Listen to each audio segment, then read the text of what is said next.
Darling AC திருவிழா இந்தியாவிலேயே மிக குறைந்த மாத தவணையில் ஏசி. பாரம்பரியமான சுவையான புது அறிமுகம் KTV True Value Bronatile. MCR Pure Cotton Club, formals and casual shirts. வாங்க சிவாஜி மல்லிகா, நீங்களே இந்த டப்பிங் பேசுவீங்க. அவர் வாயால் கூப்பிட்ட பேர். போகிற இடத்துலன்னா நான் வேலைக்கு போகிற காசெல்லாம் 3000 கேட்டால் 3000, 5000 கேட்டால் 5000, இப்படி எல்லாருக்கும் கொடுத்த காசே நான் 3 லட்சத்துக்கு மேலே கொடுத்தேன்.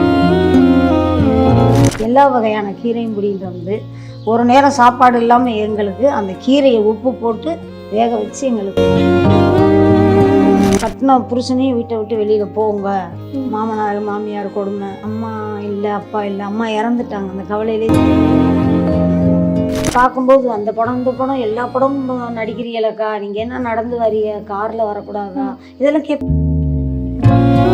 குழந்தைக்கு பால் வாங்க கூட காசு இல்லை, நீ வா ஷூட்டிங் போனால் ஒரு 50 ரூபா கிடைக்கும். போகிறதுக்கு ஒரு பக்கம் சங்கடமாக இருக்கும், அப்புறம் சரி போகலாமே, ஒரு 50 ரூபா கிடைக்கல, பிள்ளைக்கு பால் வாங்கலாம். போரூர் ஏரி இருக்குல்ல, அந்த ஏரியில் வந்து நாங்கள் வடவள்ளியில் கொடுத்தன இருந்துக்கிட்டு துணியெல்லாம் மூட்டை கட்டி போரூர் ஏரியில் வந்து துவைச்சிட்டு இப்போ கேரக்டராக பண்ணும்போது ஒரு படத்தில் ஒரு சீன் கொடுப்பாங்க, அது ஒரு நாள் 2 நாள் தான் இருக்கும். அந்த படம் முடிஞ்சுன்னா அடுத்த படத்துக்கு யார் கூப்பிடுவாங்கன்னு வெயிட். பல அசிங்கப்பட்டிருக்கேன், பல கேவலப்பட்டிருக்கேன், பல பேர் கூடி பேசுவாங்க. திருட்டு பழியை விட மற்ற அபாண்ட அசிங்கமான பழி. அக்கா இது படம் ரஜினி சார் படம் சிவாஜி, இதில் ஒரு சீன் நீங்கள் பண்ணுங்கக்கா. நான் பட்ட கஷ்டத்துக்கெல்லாம் வந்து ஒரு விடிவு காலம் மாதிரி இல்லை. பல படங்கள்ல ஜூனியர் ஆர்டிஸ்டாவும் கேரக்டர் ஆர்டிஸ்டாவும் நடிச்சிருக்காங்க. முக்கியமா தளபதி அவர்களுடைய சர்க்கார் படத்துல பாத்தீங்கன்னா நம்மளோட தளபதி அவர்களே உங்களை தூக்கி வச்சிருக்க மாதிரி ஒரு சீன் இருக்கும். ஸோ சிவாஜி மல்லிகா அவர்களோட வீட்டுக்கு தான் வந்திருக்கோம், வாங்க போலாம். வணக்கம்மா. வரலாமா வீட்டுக்கு? ஆஹா, ரொம்ப அழகா ஒரு கயிறுல வந்து வீட்டுல லாக் பண்ணி வச்சிருக்கீங்க. எப்படி இருக்கீங்க? நல்லா இருக்கம்மா. சோ இதுதான் உங்களோட அந்த அழகான வீடா? ஆமாம்மா, இதுதான் நாங்க இருக்கிற வீடு. ஓகே, நீங்க கட்டினதா? நாங்க கட்டினது இல்ல, இப்போதைக்கு இது சொந்தக்கார விட்ட இடம். ஓகே, அதுல வந்து நாங்க இது நாள் வரைக்கும் வடபழனியில தான் இருந்தோம், வாடகைக்கு தான் இருந்தோம். எங்களால அதிக வாடகை கொடுக்க முடியல. அதனால சொந்தக்காரங்க என்ன பண்ணாங்க, கொஞ்ச நாளைக்கு நீங்க வந்து இங்க இருங்க அப்படின்னு சொல்லியிருக்காங்க. ஆனா இப்ப நீங்க படத்துல நடிக்கிறது, படம் எடுக்கிறது முக்காவாசி வலசரவாக்கம், வடபழனி, நம்ம உள்ள சிட்டிக்குள்ளதான் நடக்கும். இந்த சிட்டியை விட்டு வெளியில திருவள்ளூர் கிட்ட இருக்கே, இந்த இடத்துல வந்து இருக்கிறது உங்களுக்கு ஓகேவா? இங்க வீட்டுல கஷ்டமா தான் இருக்கு. இருந்தாலும் என்ன பண்றது, நம்ம ஏதாவது சமாளிக்கணும்ல, குடும்பத்தை சரி பண்ணணும், நம்ம வாழணும் அப்படிங்கறதுனால பல கஷ்டங்களை சுமந்துதான் நாங்க இங்க இருக்கோம். இங்க இருந்து நீங்க பஸ் ஸ்டாண்டுக்கோ இல்ல ஒரு காட்டோ ஏதாவது வேணும்னாலும் நீங்க ரொம்ப தூரம் நடக்கணும். 1.5 கிலோமீட்டர் இருக்கும். ஆனா ஒரு வேகமா நடக்கிறவங்க ஒரு 15 நிமிஷத்துல போயிடலாம், ஸ்லோவா நடக்கிறவங்க ஒரு 1/2 மணி நேரம் ஆகும். ஆனா வீட்டுக்கு வெளியில தான் பாத்ரூம் இருக்கா? இங்கதான் இருக்கா பாத்ரூம்? இங்கதான் இருக்கு பாத்ரூம். ஓகே, அதெல்லாம் உங்களுக்கு தண்ணி பிரச்சனை அதெல்லாம் தண்ணி பிரச்சனை இதெல்லாம் எதுவுமே கிடையாது. கரண்ட் பில் நாங்களே கட்டிக்கிறோம். வாடகை மட்டும் மாசம் 5000 ரூபா கொடுத்துரும். 5000 ரூபாய். 5000. யார் யாரெல்லாம் இருக்கீங்க இந்த வீட்டுல? எங்க தங்கச்சி இருக்காங்க, தங்கச்சி வீட்டுக்காரர் இருக்காங்க பக்கத்துல. நாங்க 2 பையங்க. பையனுக்கு பெரியவனுக்கு இப்பதான் கல்யாணம் ஆச்சு, அது வந்து டி நகர்ல இருக்கான். பையனும் மருமகளும். இன்னொரு பையன் என் கூட இருக்கான். ஓகே. ஆனா நம்ம ராத்திரி நேரத்துல இவ்வளவு மழை பெய்யும் போதெல்லாம் வெளில போயிட்டு ரொம்ப கஷ்டம். வெளியில வந்த பாம்பு, பல்லி, தேளு எல்லாமே நாங்க கண்ணுல பாப்போம். ஆனா எதையும் அடிக்க மாட்டோம், விரச்சி விட்டுருவோம். பாம்பெல்லாம் வந்திருக்கா? பாம்பெல்லாம் வரும் இங்க ராத்திரி நேரத்துல. பகல்ல வரும். ராத்திரி நேரத்துல வந்தா எங்களுக்கு தெரியாது, பகல்ல வரும். ஆனா நாங்க வந்து அதை சாமியை கும்பிட்டு ஒரு கற்பூரம் காட்டிட்டு போன்னு சொன்னா போயிடும். அது இன்ன வரைக்கும் யாரையும் எதுவும் பண்ணது இல்லை. ஏன்னா அது இடத்துல தானே நாங்க இருக்கோம், அதனால யாரையும் எதுவும் பண்ணாது. சரி வாங்க வீட்டுக்குள்ள போய் பார்ப்போம். வாங்க. இப்போ உங்களோட வீட்டுல வந்தோடனே இந்த நம்ம பிள்ளையார் இருக்காரு, லட்சுமி இருக்காங்க, இதோ உங்க பூஜை இடமா? இது சாமி நான் நினைச்சு கும்பிட்ற இடம். சாமி வந்து எந்த இடத்துல வேணாலும் நினைச்சு கும்பிடலாம். நான் ஆடம்பரமா சிலைகள் அது இதெல்லாம் வச்சு கும்பிடல. பெரும்பாலும் மனசுல தான் நினைப்பேன் சாமியை. பெரும்பாலும் என்னைக்காவது ஒரு நாளைக்கு கோயிலுக்கு போவேன். மனசுல நினைக்கிறது என்னன்னா, என்னைக்குமே நல்ல எண்ணம், மற்றவங்களுக்கு ஏதாவது உதவி, எல்லாரும் நல்லா இருக்கணும், அதில் நம்மளும் நல்லா இருக்கணும், அந்த எண்ணம் இருக்கிறதுனால நான் சாமி பெரும்பாலும் கும்பிட்றதும் இல்லை, கோயிலுக்கு அவ்வளவா போகிறதும் கிடையாது. ஆனால் சாமியோட நம்பிக்கையும் இருக்குது, கோயிலுக்கு போகிற பழக்கமும் இருக்கு எனக்கு. உங்களுக்கு ஆனால் எந்த சாமி ரொம்ப பிடிக்கும்? இஷ்ட தெய்வம் யார் உங்களுக்கு? எனக்கு வந்து சங்கையா அரியனாச்சிங்கிறது எங்கள் முன்னோர்களோட குலதெய்வம். அதை இன்றைக்கும் எப்பவும் நினச்சி கும்பிடுவோம். சங்கையா அரியனாச்சிங்கிறது அவங்க குதிரையில் தான் வருவாங்க, ஐயனார் மாதிரி. இப்போ வந்து நாங்கள் வந்து கும்பிட்றது பெருமாள் கும்பிடுவோம், முருகனை கும்பிடுவோம். ஏன்னா பெரிய பிள்ளைக்கு சரவணான்னு பேரும் சின்ன பிள்ளைக்கு ஏழுமலைன்னு பேரும் வச்சு, அதனால 2 சாமியும் கும்பிட்டோம். உங்களுக்கு 2 பசங்க 2 பையங்க. இப்போ ரொம்ப அழகாக சொன்னீங்கம்மா. இந்த மாதிரி என்னன்னா ஒரு மரம் இருந்துச்சுன்னா அது நிழல் தர்றது இல்லையா, பல பேர் வந்து அதில் வந்து பயனடிச்சுட்டு போட்டோம், கஷ்டம் வருது வந்துட்டே இருக்கட்டும், அந்த மரம் மாதிரி நீங்கள் அடிக்கிற வெயிலெல்லாம் தாங்கிக்கிறேன்றீங்க. நீங்கள் தான் இப்போ உங்களோட தங்கச்சி சித்தி எல்லாரையும் பார்த்துக்கிறீங்களா? பக்கத்தில் இருக்காங்க சித்தி, தங்கச்சி வீட்டுக்காரரு, ஏதோ அவங்க ஒரு கூலி வேலை பார்த்துட்டு அவங்க இருக்கிறாங்க.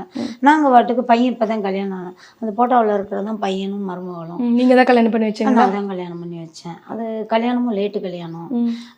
கல்யாணம் பண்ணுற இடத்துல ஏன் லேட்டுன்னா பொண்ணு கொடுக்க மாட்டேன்ட்டாங்க. ஒன்று சொந்த வீடு இருக்கணும், இல்லை பையனுக்கு வண்டி இருக்கணும், இல்லை பையனுக்கு பேங்க்கில் அக்கௌண்ட் இருக்கணும். இதெல்லாம் இருந்தால் தான் நாங்கள் பொண்ணு கொடுக்க போகணும். நான் பார்த்த இடத்துல எல்லாம் சொல்லிட்டாங்க. ஆனால் நான் சின்ன பிள்ளையாக இருக்கும்போது என்ன கேட்பாங்கன்னா, பையன் நல்ல பையனா, குடும்பம் நல்ல குடும்பமா, அந்த பையன் என் பொண்ணை கடைசி வரையும் வச்சு காப்பாற்றுவானா, இப்படின்னு தான் கேட்பாங்க. எனக்கு விவரம் தெரிஞ்சு.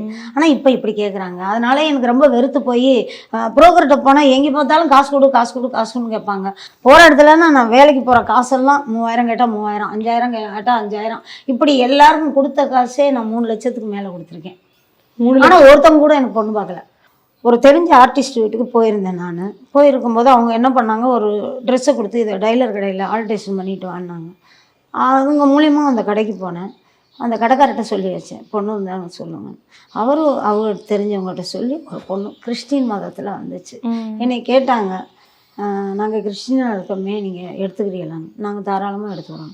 அவங்களும் நாங்கள் இந்துவை எடுத்துக்கிறோம்னாங்க. என்ன எதிர்பார்க்குறீங்கன்னு எங்களை கேட்டாங்க. நீங்கள் பொண்ணு கட்டின துணியோடு எங்கள் வீட்டுக்கு அனுப்புனா எங்கள் பையன் வச்சு கடைசி வரையும் காப்பாற்றோம் அப்படின்னு நான் சொன்னேன். அதே மாதிரி அவங்களும் எங்கிட்ட எதுவும் எதிர்பார்க்கல. உங்களுக்கு வீடு இருக்கா, சொத்து இருக்கா, பையன் எங்கள் பொண்ணை கடைசி வரையும் வச்சு காப்பாற்றணும். எங்களுக்கு பணவெறியும் மதவெறியும் இல்லை. பையன் சாமியை பையன் கும்பிடட்டும், பொண்ணு சாமியை பொண்ணு கும்பிடட்டும். அவங்களாம் என்னைக்கு ஒத்து போகிறாங்களோ போட்டோம் அப்படின்னு சொல்லிட்டாங்க. நாங்களும் ஒத்து போய் கல்யாணத்தை பண்ணி வச்சிட்டோம். அவங்க அடுத்து தனியாக இருக்காங்க, ஒன்றும் பிரச்சனை இல்லை. உங்களுக்கு சந்தோஷமா அவங்க கூட இல்லாமல் தனியாக அவங்களோட வாழ்க்கையை பார்த்துட்டு இருக்காங்க இல்லையா? அது உங்களுக்கு ஒன்றும் பிரச்சனை இல்லை? ஏன்னா ஒன்றா வச்சுட்டோம்னா இன்னும் கஷ்டம் அதிகமாகும். இன்னொரு பையனுக்கு கல்யாணம் ஆகலை, இன்னொரு பொண்ணை கல்யாணம் பண்ணி கொண்டாந்து வச்சுட்டு அது எல்லாருக்கும் கொஞ்சம் கஷ்டமாக இருக்கும். அப்புறம் மனசு கஷ்டப்பட்டு அவங்க தனி கொடுத்தன போகக்கூடாது. அதனால ஆரம்பமே நாங்கள் அவங்கள தனியாக வச்சுட்டோம். இருக்கட்டும், ஆனால் எங்கள் கண்காணிப்பில் தான் இருக்குது. இன்னும் நீங்கள் காசு எல்லாம் கொடுத்து உதவி பார்த்துக்கிறோம் வச்சுக்கிறோம். அவங்களுக்கும் வேலை வெட்டி, பையன் கார்பெண்டர் வேலை கம்மி தான், அது மேஸ்திரி கிடையாது, கூலிக்கு தான் வேலை செய்கிறோம். இருந்தாலும் வேலை கம்மி. படிக்க வச்சுருக்கீங்களா? படிப்பு கம்மி தான்மா. பெரியவன் 10வது தான் படித்தான், சின்னவன் +2 படிச்சதான். ஆனால் அதுக்கு தகுந்த வேலைகள் தான். அதனால் வருமானம் கம்மி. ஏதோ அவங்க இதில் வச்சு வாடகை வீட்டில் இருந்துட்டு ரன் பண்ணிக்கிறாங்க, ஒன்றும் பிரச்சனை இல்லை. என்னைக்காவது நாங்கள் போய் பார்த்தா என்னால் முடிஞ்சது ஏதாவது செஞ்சுட்டோம். நீங்கள் பிறக்கும் போதே வறுமையில தான் பிறந்தீங்களா? எங்கே பிறந்தீங்க? பிறந்தது செட்டிநாடு, காரைக்குடி. சின்ன வயசுல அம்மா அப்பா அவங்க கூட குடும்பத்தில் பிரச்சனைனால அவங்கள ரொம்ப கஷ்டப்பட்டாங்க. எங்களையும் கஷ்டப்பட்டு தான் வளர்த்தாங்க. அப்போல்லாம் நான் சின்ன பிள்ளையா இருக்கும்போது ஒரு ஊருக்குள்ளே ஒரு பஞ்சம் வந்துருச்சு. அரிசியே கிடைக்காது, கோதுமை மாவு. எங்கள் வீட்டில் எந்த ஒரு சூழ்நிலையிலையும் சாதம் அடித்து தான் சாப்பிடுவோம். இந்த கோதுமை கேப்பை இதெல்லாம் பிடிக்காது. அப்போ அந்த பஞ்சம் வரும்போது எனக்கு விவரம் தெரிஞ்சு களி கிண்டி கொடுத்துருக்காங்க, கூழு கிண்டி கொடுத்துருக்காங்க. அதுவே சில நேரம் இருக்காது. வெளியில் போய் எங்கள் அம்மாவோட அம்மா இருக்காங்க, அவங்க என்ன பண்ணுவாங்க, வயக்காட்டில் போய் கீரை, எல்லா வகையான கீரையும் பிடிக்கிட்டு வந்து ஒரு நேரம் சாப்பாடு இல்லாமல் எங்களுக்கு அந்த கீரையை உப்பு போட்டு வேக வச்சு எங்களுக்கு கொடுத்துருக்காங்க. நாங்கள் சாப்பிட்ருக்கோம், ஒரு வேளை சாப்பாடாக சாப்பிட்ருக்கோம். அதெல்லாம் இன்றைக்கி என்ன தான் 10 ரூபா சம்பாரித்தாலும், என்ன தான் கரிசோறு சாப்பிட்டாலும் அதை என்னால் மறக்க முடியல. யாராவது பசினா அவங்களுக்கு அந்த பசிக்கு கொடுக்கணுங்கிற ஒரு எண்ணம் தான் எனக்கு. அது எப்போவுமே ஊறி போனது. எப்போ வந்தீங்க சென்னைக்கு நடிக்கிறதுக்கு? 1984 கட்டின புருஷனையும் வீட்டை விட்டு வெளியில் போங்க, மாமனார் மாமியார் கொடுமை, அம்மா இல்லை அப்பா இல்லை, அம்மா இறந்துட்டாங்க, அந்த கவலையிலே சீக்கிரமே இறந்துட்டாங்க. இறந்த பிறகு எங்கள் 2 தங்கச்சிங்க அவங்களெல்லாம் கூட்டிக்கிட்டு நான் எங்கே போகிறேன்னு தெரியாமல் தான் சென்னைக்கு வந்தேன். அது 1984 தான் வந்தேன். 84லே அந்த அக்கம் பக்கத்தில் இருந்தேன். சினிமா ஆசை, ஆனால் எப்படி போகிறது என்னன்னு தெரியாது. பக்கத்தில் ஒரு அம்மா நாடகத்துக்கெல்லாம் போகிறவங்க, ஒரு அம்மா கயல்வெளின்னு இருந்தாங்க. அவங்க இப்போ இல்லை, இறந்துட்டாங்க. ஆனால் அவங்க இருக்கிற வரைக்கும் அவங்க வீட்டில் போய் நான் பார்ப்பேன். அவங்க சொல்லுவாங்க, இப்போ குழந்தைக்கு பால் வாங்க கூட காசு இல்லை, நீ வா, ஷூட்டிங் போனால் ஒரு 50 ரூபா கிடைக்கும் அப்படின்னு சொல்லி கூப்பிடுவாங்க. அப்போ எனக்கு போகிறதுக்கு ஒரு பக்கம் சங்கடமாக இருக்கும். அப்புறம் சரி போகலாமே, ஒரு 50 ரூபா கிடைக்கல, பிள்ளைக்கு பால் வாங்கலாம், நம்ம சாப்பிட்லாம்ல. அப்போ வாடகை நாங்கள் வடமல்லியில் ராம் தேட்டருக்கு ஆப்போசிட்டில் ஒரு தெரு, வன்னியர் தெரு, அங்கே தான் ஒரு வீட்டில் கொடுத்தோன்னு போனோம். 35 ரூபா வாடகை மாதம். அந்த 35 ரூபாயே எங்களால் மாதம் கொடுக்க முடியாது. அட்வான்ஸ் இல்லாமல் அந்த அம்மா எங்களை பார்த்தோன்னா அட்வான்ஸ் வேணாம், 35 ரூபா மட்டும் கொடுங்க மாதம். அப்படி தான் அந்த வீட்டில் நாங்கள் குடியேறோம். போரூர் ஏரி இருக்குல்ல, அந்த ஏரியில் வந்து நாங்கள் வடவள்ளியில் கொடுத்தன இருந்துக்கிட்டு துணியெல்லாம் மூட்டை கட்டி போரூர் ஏரியில் வந்து துவைச்சிட்டு போயிருக்கோம். பஸ்ஸில் எடுத்துகிட்டு வந்து அப்படியெல்லாம் ஒரு நேரம் பஞ்சம் வந்துருக்கு. இப்போ உங்களோட வீடு பார்க்கும் பொழுது சுற்றி கொஞ்சம் நிறைய இடத்துல வீடே இல்லை, ஒரு ஒரு ஒரு காட்டுக்கு நடுவில் வீடு இருக்க மாதிரி தான் இருக்கு. ஒரு இடம் ஃபுல்லாக இன்னும் கட்டிட்டு இருக்காங்கன்னு நினைக்கிறேன். இப்போதான் அங்கே அந்த மாதிரி இருக்கிறனால இங்கே கொஞ்சம் காத்தோட்டமாக தான் இருக்கு நல்லா. இப்போ இந்த ஒரு கட்டில் தான் இருக்கா வீட்டில், நீங்கள் படுப்பீங்களா? இது ஒரு கட்டில். நான் எப்போவுமே கீழே தான் படுத்துவேன். கட்டிலோ சோபாவோ எதையுமே நான் எப்போவுமே விரும்ப மாட்டேன். எதையுமே விரும்ப மாட்டேன். எனக்கு படுக்கிறதுக்கு யார் வீட்டுக்கு சொந்தக்கார வீட்டுக்கு போனாலும் சரி, ஒரு ஓரமாக படுக்கிறதுக்கு கொஞ்சோண்டு இடம் தான் போதும். இதே ஒரு ஷூட்டிங் போனால் கூட எல்லாம் தங்குறதுக்கு வசதியெல்லாம் கொடுப்பாங்க. தங்குற வசதி, ரூம் வசதியெல்லாம் கொடுப்பாங்க. கட்டில் இருக்கும், மெத்தை இருக்கும், இதெல்லாம் இருக்கும். நான் என்ன பண்ணுவேன், என் கூட 4 பேர் வந்திருப்பாங்க லேடிஸுங்க. அப்போ அவங்கள கேட்பேன், நீங்கள் கட்டிலில் படுத்துக்கிறீங்களா? அவங்க படுத்துக்கிறேன்னா படுத்துக்கிறேன், நான் கீழே படுத்துக்கிறேன். இப்போ இந்த கட்டில் யார் படுப்பா? இந்த கட்டில சித்தி படுப்பாங்க, வயசானவங்க இருக்காங்கல்ல படுப்பாங்க. யாராவது வந்தா போனா அது அவங்க தங்கச்சி வாங்கி போட்டுருக்காங்க. இது என்னதுன்னு சொல்றதுக்கு இங்க எதுவுமே கிடையாது. நாங்க தங்கி இருக்கோம், அவ்வளவுதான். இந்த சமையல் பண்ற பாத்திரங்கள் இதுதான் எல்லாமே தங்கச்சி அவங்க விட்டு. மாசம் வருமானம் வீடெல்லாம் மாசம் வருமானம், நான் ஏதாவது ஒரு ஷூட்டிங் போவேன், அதில் ஒரு வருமானம் வரும். சின்ன பையன் ஏதாவது ஒரு வேலைக்கு போவான், அது அவன் கொண்டாந்து கொடுக்குறத வச்சு நாங்கள் வாடகை கொடுத்துட்டு சாப்பிட்டுக்கிட்டு. எவ்வளோ ஒரு மாதம் நீங்கள் சம்பாதிக்க முடியும் வீட்டுக்கு தேவையானதுக்கு? உங்கள் எனக்கு வந்து என்னுடைய வேலை நம்ப முடியாது. ஒரு நாளைக்கு வரும், மாதம் 30 நாள் வரும். அது ஜூனியர் நடிச்சா போகும்போது, இப்போ கேரக்டராக பண்ணும்போது ஒரு படத்தில் ஒரு சீன் கொடுப்பாங்க, அது ஒரு நாளோ 2 நாளோ தான் இருக்கும். அந்த படம் முடிஞ்சுன்னா அடுத்த படத்துக்கு யார் கூப்பிடுவாங்கன்னு வெயிட் பண்ணிட்டு அப்போ 2 மாதம் 3 மாதம் ஆகும். எனக்கு வேலை அவ்வளோவா, என்னுடைய வேலை ஒரு ஊறுகாய் மாதிரி வச்சுக்குவேன். இந்த பையன் ஏதாவது சின்ன பையன் கொண்டாந்து கொடுக்குறது, பெரிய வேலை செய்யும்போது அவன் எதோ கிடைக்கிறா கொண்டாந்து கொடுப்பான். அவன் இப்போ கல்யாணம் பண்ணி போயிட்டானே, அதனால வந்து சின்ன பையன் கொடுக்குறத வச்சு. உங்களுக்கு ஒரு படத்துக்கு அப்படி 2 சீன் போனாலும் எவ்வளோ கொடுப்பாங்க? ஒரு மினிமம் சின்ன சம்பளம் தான், மினிமம் ஒரு 3000. அதிகபட்சம் வந்து ஒரு நாளைக்கு 10,000னா 10 நாள் நமக்கு வராது, ஒரு நாள் 2 நாள் தான் வரும். ஒரு நாளைக்கு 10,000 கணக்கா? அதான் ஒரு நாள்ல முடிச்சிருவாங்க. மிஞ்சி போனா 2 நாள் வரும். ஒரு 20,000 வாங்கிருப்பீங்க, அவ்வளவுதான். எந்த படத்துக்கு அந்த மாதிரி உங்களுக்கு அந்த 20,000மோ இல்லை ஒரு அதிகபட்ச சம்பளம் கொடுத்துருப்பாங்க? அது வந்து இந்த மண்பொம்மைன்னு ஒரு படம் அதுல கொடுத்துருக்காங்க. சர்க்கார் படத்துல தான் உங்களை ரொம்ப ஃபேமஸா சொல்றாங்க இல்லையா? அதுல எல்லாம் எவ்வளவு சம்பளம் வாங்கிருப்பீங்க? இல்ல அதுல எல்லாம் கம்மி தான். அதுல கம்பெனி ஆர்டிஸ்டா தான் நான் போயிருந்தேன். கம்பெனி ஏஜென்ட் கூப்பிட்டாலும் போவேன். கம்பெனி அவன் டைரக்டர் சொன்னால் அது கம்பெனி, மேனேஜர் சொன்னால் அது கம்பெனி, அசிஸ்டன்ட் டைரக்டருக்கு யாராவது சொன்னாலும் அது கம்பெனி, ஏஜென்ட்டுன்னு சொல்லி போனால் அவங்களுக்கு ஒரு கமிஷன்.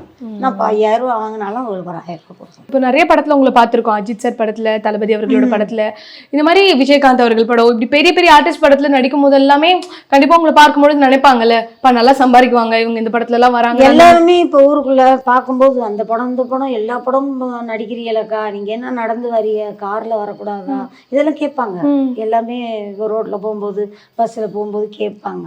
இல்லையா நான் பெரிய லெவலுக்கு இன்னும் வரல, சின்ன சின்ன ரோல் தான் பண்ணிக்கிட்டு இருக்கேன், மிடில் கிளாஸாக தான் இன்னமும் இருக்கிறேன் அப்படி கேட்குறவங்களுக்கு நான் பதில் சொல்லிட்டு போவேன். சரி, இப்போது இந்த வீடு வந்து இப்போ ஃப்ரிட்ஜ் இருக்குது, இங்கே ஒரு இண்டக்ஷனு, டேபிள் மேட், இது எல்லாமே நீங்கள் வாங்கினது இல்லை? எல்லாமே தங்கச்சி? எதுவுமே நான் வாங்கினது தங்கச்சி வீட்டில். பிள்ளைங்க இல்லைன்னா அவங்க தங்கச்சி அவங்க நல்லா பார்த்துக்குறாங்களா உங்களை தங்கச்சி வீட்டில்? ஓரளவு நல்லா பார்த்துப்பாங்க. இருந்தாலும் அவங்களுக்கு கஷ்டத்தை கொடுக்குறமேன்னு எனக்கு மனசில் ஒரு வருத்தம்.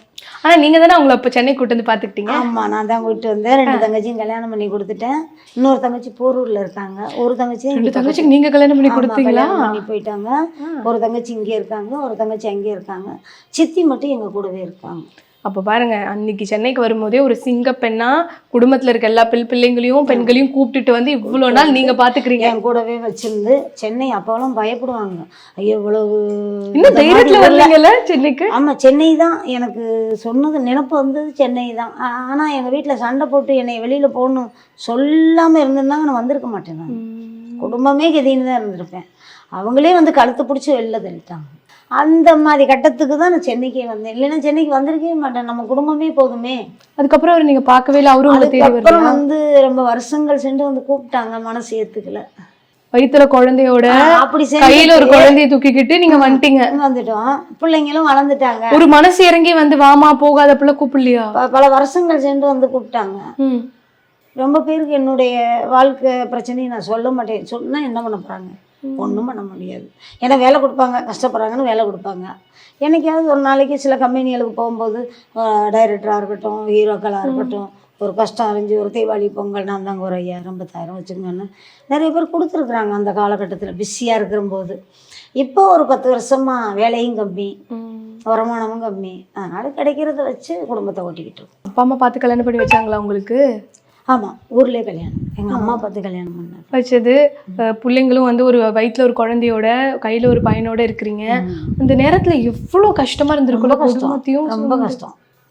அதனால தான் இன்னைக்கு வரைக்கும் யாருக்குமே எந்த கெட்டதும் ஒரு கடுகளவு கூட செய்கிறதுக்கு மனசு ஏற்றுக்காது, வராது.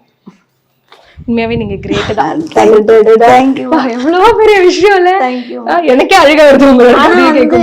எனக்கு என்னன்னா, நான் யாருக்கிட்ட நல்ல விதமாக பழகினாலும் எனக்குன்னு ஒரு கெட்ட பேர் தனியாக இருக்கும். ஏன்னா என்னுடைய ராசி சிம்ம ராசி, மகா நட்சத்திரம். டேட்டு பிறந்தது 24. நம்ம ஜெயலலிதா அம்மாவோட ராசி அப்படியே எனக்கு. ஜோசியரே சொன்னார், ஆனால் உன் மனசில் நல்லதைத்தான் செய்வேன், நல்லதைத்தான் நினைப்பேன், ஆனால் வந்து உனக்கு கெட்ட பேர் தான் வரும்ல. யார் உங்களை அப்படி கெட்ட பேர்ல? நிறைய அனுபவிச்சிருக்கேன் குடும்பத்துல சொல்லுவாங்க. இல்லை, கூட இருந்து ஒர்க் பண்ணவங்க, வேலை செஞ்சவங்க, பல பிரச்சனை. நான் செய்யாதெல்லாம் நான் செஞ்சேன்னு வரும், நான் செய்யாதெல்லாம் செஞ்சேன்னு வரும். பல அசிங்கப்பட்டிருக்கேன், பல கேவலப்பட்டிருக்கேன். பல பேர் கூடி பேசுவாங்க, இவளா அப்படி இவளா அப்படி. ஆனால் நான் கடவுள்கிட்ட தான் சொல்லி அழுவேன். எந்த ஒரு கஷ்டங்களை தாண்டி இருக்கு. எந்த ஒரு இந்த மாதிரி உங்களை பத்தி தப்பா சொன்னது உங்களால இன்னைக்கு வரைக்கும் ஏத்துக்கவே முடியாதுன்னா எது? என் கூட இருந்தவங்களே பல பிரச்சனை. வேலைக்கு வந்து ஒன்றா தங்குவாங்க, தங்குற இடத்துல பல சண்டை வரும், பிரச்சனை வரும்.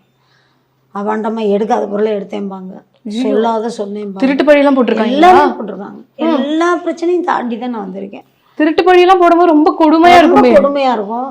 அது திருட்டு பழியை விட மற்ற அபாண்ட அசிங்கமான பழியெல்லாம் சொல்லியிருக்காங்க.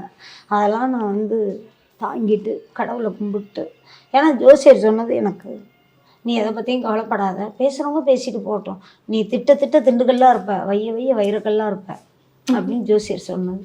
அதனால் உனக்கு அடுத்தவங்க யார் திட்டினாலும் உனக்கு ஆயுசு அதிகம். உன்னை யார் வேணான்னு ஒதுக்குனாலும் நீ கோபுரம் மாதிரி, குப்பையை வேணான்னு ஒதுக்குனா அது கோபுரமாக வளர்ந்துக்கிட்டு தான் போகும். அது மாதிரி நீ கோபுரமாக வளர்ந்துக்கிட்டு தான் போவேன். ஆனால் இப்போ அங்கே மாமியார் கொடுமை அதெல்லாம் இருந்தாலுமே உங்களுடைய ஹஸ்பண்ட் ஏன் உங்களை அடித்து துரத்துற அளவுக்கு அவருக்கு என்ன பிரச்சனை? வந்து அம்மா அப்பா அடிமை, அம்மா அப்பா பேச்சு கேட்குறவங்க அந்த காலத்துலேயும் இருக்காங்கல்ல, ரொம்ப பேர் இருக்காங்க. அம்மா பேச்சு கேட்குறவங்க, அப்பா பேச்சு கேட்குறவங்க. உங்களை அடிப்பாரா? அவ்வளவு அடிக்கிறது கிடையாது. அம்மா பேச்சு கேட்டுக்கிட்டு வீட்டை விட்டு வெளில போங்க, அந்த மனசு வருத்தம் தான். அப்போ வந்து இருக்காரா? இன்னும் இருக்காங்க. வந்து பார்க்க நாங்கள் போகிறதில்ல. நாங்கள் போகிறது ஊருக்கு போவோம், குலசாமி கும்பிட போவோம், சொந்த பந்தங்களை பார்க்க போவோம், இதெல்லாம் செய்வோம். அவங்க வீட்டுக்கு மட்டும் போகிறது கிடையாது. உங்களுக்கு 2 சிங்கக்குட்டிங்க மாதிரி ஆண் பசங்க உங்களை பார்த்துக்கிறாங்களா? நல்லா பார்த்துக்குவாங்க. அவங்க வந்து சரி நம்ம அம்மாவும் நம்மளும் ஏழ்மையாக இருக்கோம், நம்ம அம்மாவும் கஷ்டப்படுறாங்களேங்கிற ஒரு மன இது. அதை நான் சொல்லியிருக்கேன், நம்ம எந்த வேலைனாலும் செஞ்சு சாப்பிட போகிறோம், நம்ம ஏன் கவலைப்படுறீங்க, என்னைய நினச்சி நீங்கள் கவலைப்படாதீங்க. மற்ற அம்மாக்கள் மாதிரி நீ பிள்ளை சோறு போடணும், நீ எனக்கு ஏதாவது மாதம் கொடுக்கணும் அப்படின்லாம் உங்களை துன்புறுத்த மாட்டேன். ஏன்னா உங்களை கஷ்டப்பட்டு நான் வளர்த்துருக்கேன். நீங்கள் உங்களுக்கு வரப்போகிற மனைவியை சந்தோஷமாக வச்சுக்கோங்க அப்படின்னு 2 பிள்ளைகளுக்குமே நான் சொல்லியிருக்கேன். இங்கே டிவி இருக்கு, உங்கள் படம்லாம் உட்காந்து பார்ப்பீங்களா டிவியில்? ஆமாம், பார்ப்பேன். பழைய படம் கொஞ்சம் பிடிக்கும், எம்ஜிஆர் படம், சிவாஜி படம் பிடிக்கும். ஆமாம், இந்த சிவாஜி மல்லிகான்னு எப்படி வந்துச்சு, அதுக்கு என்ன காரணம்? சிவாஜியோட ரசிகை நான். சிவாஜி படம், சிவாஜி கணேசன், KR விஜய் அம்மா நடித்த எனக்கு ரொம்ப ரொம்ப பிடிக்கும். லாஸ்ட்டாக சென்னையில் வந்து நான் ஜூனியர் ஆர்ட்ஸாக போன படம் எல்லாமே ரசனம், ராதி அம்மா நடிச்சிருக்காங்க, முரளி சார், சிவாஜி கரணை வச்சு தலையில் ஆடும். அந்த அவர் ஆடும்போது ஜூனியர் ஆர்ட்ஸாக சுற்றி இன்னும் பார்க்குற சீன். அப்போ வந்து அவர் காலிலேருந்து முகம் வரைக்கும் நான் வந்து அந்த கூட்டத்தில் நிற்பேன், அவர் ஏற்றம் பார்ப்பேன், என்ன பண்ணுறாரு, எப்படின்னு நடிக்கிறாரு என்ன. சரி, ஏவிஎம் உள்ள ஒரு ஷூட்டிங்க்கு நாங்கள் ஒரு 2-3 லேடிஸுக பேசிக்கிட்டு உள்ளே போகிறோம். அப்படியே இப்படி குனிஞ்சு பேசிக்கிட்டே போவோம். இப்படி நிமிர்ந்து பார்த்தா சிவாஜி கணேசனும் பிரபு சாரும் பேசிட்டு எதிர்க்கு வர்றாங்க. ஒன்ஸ் மோர் படம் உள்ளே நடந்துருது, அவங்க பேசிட்டு வரான். சார் வணக்கம் சார் அப்படின்னு. வணக்கம்மா அப்படியே நின்றுட்டார் அவர். வணக்கம் சார். வணக்கம்மா, நான் உங்களோட ரசிகை சார். அப்படியா, தேங்க்யூ. இந்த 2 வார்த்தை என்கிட்ட பேசியிருக்காரு. அடடா, வாழ்க்கையில மறக்க முடியாத ஒண்ணு இது. நான் ரசிகையா இருந்ததுக்கு இது 2 தான். அவர் படத்தை கூட்டத்துலன்னு வேடிக்கை பார்த்தேன், 2வது கட் பண்ணி கொஞ்சம் நாள் சென்று இந்த 2 வார்த்தை, அது போதும் எனக்கு. ரொம்ப நாட்களுக்கு பிறகு படத்துக்கு போகும்போது என்ன படம்னு எனக்கு தெரியாது. ஏஜென்ட் சொல்லுவார், சங்கையான்னு ஒரு ஏஜென்ட்டு, அந்த தம்பி வந்து அக்கா நாளைக்கு ஷூட்டிங் இருக்கா, இல்லைப்பா நான் வேளச்சேரி போயிருக்கேன்க்கா, என்ன ட்ரெஸ்ஸுப்பா, டல்லாக எடுத்துக்கோங்க அப்படின்னு. சரின்னு எடுத்துகிட்டு எத்தனை மணிக்கு அங்கே இருக்கணும், வேலை சொன்னால் நான் இதுதான் கேட்பேன், எத்தனை மணிக்கு இருக்கணும், என்ன இடம், என்ன ட்ரெஸ்ஸு, இது மட்டும் தான் கேட்பேன். என்ன சம்பளம், என்ன படம், எத்தனை மணிக்கு முடியும், எத்தனை மணிக்கு, அதெல்லாம் கேட்க மாட்டேன் எனக்கு. ஏன்னா அந்த சினிமாவை நான் நேசிக்கிறேன். தொழில் சினிமான்னு இல்லை, நாளைக்கு நீ வந்து எனக்கு ஒரு வீட்டு வேலை சொன்னால் கூட அந்த வீட்டு வேலையை நான் விரும்பித்தான் செய்வேன். அதை எப்படி செய்யணும். லொக்கேஷனுக்கு போயிட்டு இப்படி 5 பேர் உட்காந்துருக்கோம் லேடிஸுங்க, ஷார்ட்லாம் அங்கிட்டு ரெடி பண்ணிக்கிட்டு இருக்காங்க. கொஞ்சம் நேரம் சென்று அசிஸ்டன்ட் டைரக்டர் வந்து அக்கா மல்லிகாக்கா நல்லா இருக்கலான்னு, அது தெரிஞ்ச தம்பி தான் தம்பி ஆடம்தாஸ்ன்னு ஒரு தம்பி, சாருக்கு சங்கர் சாருக்கு கோ டைரக்டர். அக்கா இது படம் ரஜினி சார் படம் சிவாஜி, இதில் ஒரு சீன் நீங்கள் பண்ணுங்கக்கா. அப்போ வந்து நமக்கு நான் பட்ட கஷ்டத்துக்கெல்லாம் வந்து ஒரு விடிவு காலம் மாதிரி இல்லை. ஆமாம். அப்படியே ஒரு மனசில் ஒரு சந்தோஷம். சரி தம்பி சொல்லுங்கள் என்ன பண்ணணும், நீங்கள் கட்டடத்தில் வேலை செய்கிறீங்க, நீங்கள் உங்கள் வீட்டுக்காரர் உங்கள் பையன் வேலை செஞ்சுக்கிட்டே இருக்கும்போது பையனுக்கு கரண்ட் ஷாக் அடிச்சு. கரண்ட் ஷாக் அடிக்கும்போது என்கிட்ட ஒரு அம்மா ஓடியாந்து சொல்லுவாங்க, அம்மா அவன் பையனுக்கு கரண்ட் ஷாக் அடிச்சு சென்ட்ராசுன்னு ஒரு கற்றுவேன். தேட்டரில் பார்த்தா தேட்டரே அலாரம். ஒரு வாரம் 10 நாள் சென்று டப்பிங் கூப்பிட்டுருந்தாங்க. யாரோ பேசியிருக்காங்க, அந்த என் வாய்ஸ்க்கு செட் ஆகலை. அப்புறம் ஃபோன் பண்ணி நீங்கள் வந்து டப்பிங் ஏவிஎம்மில் பேசிட்டு போயிருங்கன்னாங்க. ஏவிஎம் உள்ளே போய் டப்பிங் தேட்டருக்குள்ளே போகும்போதே முதல் பார்த்த முகம் சங்கர் சார் தான் உள்ளே உட்காந்துருந்தார். சார் வணக்கம் சார்னா, வணக்கம்மா வாங்க சிவாஜி மல்லிகா நீங்களே இந்த டப்பிங் பேசுவீங்கன்னார். அவர் வாயால் கூப்பிட்ட பேர், அதனால் அந்த பேரை வெளியில் எல்லாரும் கூப்பிட ஆரம்பிச்சு. அதுக்கப்புறம் அவரோட படங்களை தொடர்ந்து நடிக்க முடிஞ்சுதா? அவர் படங்கள் நான் அவ்வளோவா பண்ணலை, சிவாஜி மட்டும் பண்ணேன். அடுத்தடுத்து படங்கள் நான் பண்ண முடியல. ஆனால் இப்போ படங்களும் பண்ணிட்டு இருக்கீங்க, ஆனால் ஒரு நம்ம நினைக்கிற அந்த ஒரு வருமானம் அந்த மாதிரி இல்லாத போது வேற வேலைக்கும் போயிருக்கலாம். ஏன் சினிமாவை நீங்கள் விடவே இல்லை? இந்த சினிமாவுக்குன்னு வந்து அது கூட்டம் கும்பலில் போகும்போது கூட தெரியல. இப்போ கொஞ்சம் ரிஜிஸ்டர் ஆகிட்டல, மக்களுக்கு நான் தானே தெரியுது. அதுக்கப்புறம் ஒரு வேலைக்கு போனால் கொஞ்சம் கஷ்டமாக இருக்குது, போக முடியல கேட்குறாங்க. ஏதாவது சினிமாவில் நடிக்கிற சினிமாவில் இருந்துட்டு ஏமா அப்படி வந்தேன்னு கேட்கும்போது எனக்கு கஷ்டமாக இருக்குது நான் வந்துட்டேன்னு சொன்னால், அப்போ நம்ம சினிமாவில் இருந்ததை தப்பாக நினைப்பாங்க, என்ன இப்படி அப்படின்னு சினிமாவை பற்றி தப்பாக பேசுவாங்க. அதனால் வந்து வெளியில் வேலைக்கும் போக முடியலை, இதுலேயும் படியேற முடியலை. அந்த தாமரை இலையில தண்ணி நின்று அப்படி தத்தளிக்கன்னு சொல்லுவாங்க, அது மாதிரி ஏதோ. இப்போ பீரோ அப்படின்றது ஒண்ணு வச்சிருக்கீங்க, பீரோன்னு ஒண்ணு இருந்தாலே அதுல நகை படம் வச்சு பூட்டி வைக்கிறது தான் பழக்கம். திறந்து பார்க்கலாமா? தாராளமா திறந்து பார்த்துக்கு. அதுல எது இருக்காது, துணிமணி ஏதாவது ஒண்ணு இருக்கும். உங்களோட துணிமணி இருக்கு, பசங்க ஏதாவது வச்சுக்குவாங்க, உள்ள ஒரு பீரோல் இருக்கு, நான் ஒரு துணிமணி. இது சரி, இவ்வளோ வேலை பார்த்திருக்கீங்க, படங்கள் வந்து 10,000க்கு மேல எல்லாம் நடிச்சிருக்கீங்கன்னு கேள்விப்பட்டோம். நகை அந்த மாதிரி எதுவும் சேர்த்து வைக்கலையா? இல்லம்மா, நான் இது வரைக்கும் எந்த நகையும் வாங்கல. நகையே வாங்கலையா? நீங்க சொந்தக்காரங்க அக்கா தங்கச்சி எல்லாம் சின்ன சின்ன நகை வாங்கி கொடுத்துருக்காங்க. அவங்க கல்யாணம் பண்ணி போயிட்டாங்கல்ல, அவங்களால முடிஞ்சு நம்ம அக்கா ஒரு கம்மல் போட்டுக்கணும்னு வாங்கி கொடுத்துருக்காங்க. அதெல்லாம் இப்போ சேட்டு கடையில் பத்திரமா இருக்கு. கஷ்டம் போது கொண்டு வச்சுக்குவேன், காசு வேலை வந்து வந்துச்சுன்னா வருமானம் தான் ஊட்டிட்டேன். ஒரு தோடு கோல் தங்கத்துல ஒரு தோடு போட்டிருக்கீங்க, அவ்வளவுதான், மற்றபடி பெருசா போடுறது இருக்கக்கூடாது. இந்த யாம் இருக்க பயமேன், யாம் இருக்க பயமேன், யாம் இருக்க பயமேன் முருகனோட டாலர். நான் உன்னுடனே இருக்கிறேன் நீ கவலைப்படாதேங்கிற ஒரு வாக்கியம் இதயத்துல இருக்கு. நான் எனக்கு எந்த ஷூட்டிங்கில் நடித்தாலும் எனக்குன்னு ஒரு புகழ் இருக்குல்ல, அதை அல்லா கோயிலில் கொண்டு வச்சிருவேன். எல்லா புகழும் இறைவனுக்கு. அப்படிங்கும்போது மவுண்ட் ரோடு தர்காவுக்கு மாதத்தில் ஒரு வாட்டி போவேன். எனக்கு ஏதாவது ஒரு பிரச்சனைன்னா ஹைகோர்ட் என்ன தெரியுமா, பாரிஸ் சர்ச்சு, அங்கே போய் 5 நிமிஷம் முட்டி போட்டு என் பிரச்சனையெல்லாம் சொல்லிட்டு சந்தோஷமாக வருவேன். டெய்லி அன்னாடு வேலை தேடி போகிறது நம்ம வடபழனி முருகன் கோயில், அதுதான் எனக்கு நடிகர் சங்கம். நீங்க இப்போ ஏசி இருக்கு, டிவி இருக்கு, நீங்களும் நல்லா ஷோபால உட்காந்து நீங்களும் சந்தோஷமா அப்படியே உட்காந்து பாக்குறது, ஏசி போட்டு நிம்மதியாக தூங்குறதுலாம் பண்ணுவீங்களா? எல்லாரும் உட்காந்துருக்கும் போது நான் வந்து அங்கே உட்காந்துக்குவேன், கீழே உட்காந்து தான் பார்ப்பேன், கீழே உட்காந்து பார்த்துக்குவேன். எல்லா பசங்களும் எல்லாரும் சந்தோஷமா இருந்தால் அதுவே எனக்கு சந்தோஷம். டார்லிங் ஏசி திருவிழா, இந்தியாவிலேயே மிக குறைந்த மாத தவணையில் ஏசி. பாரம்பரியமான சுவையான புது அறிமுகம் KTV True Value Bronatile. MCR Pure Cotton Club, formals and casual shirts.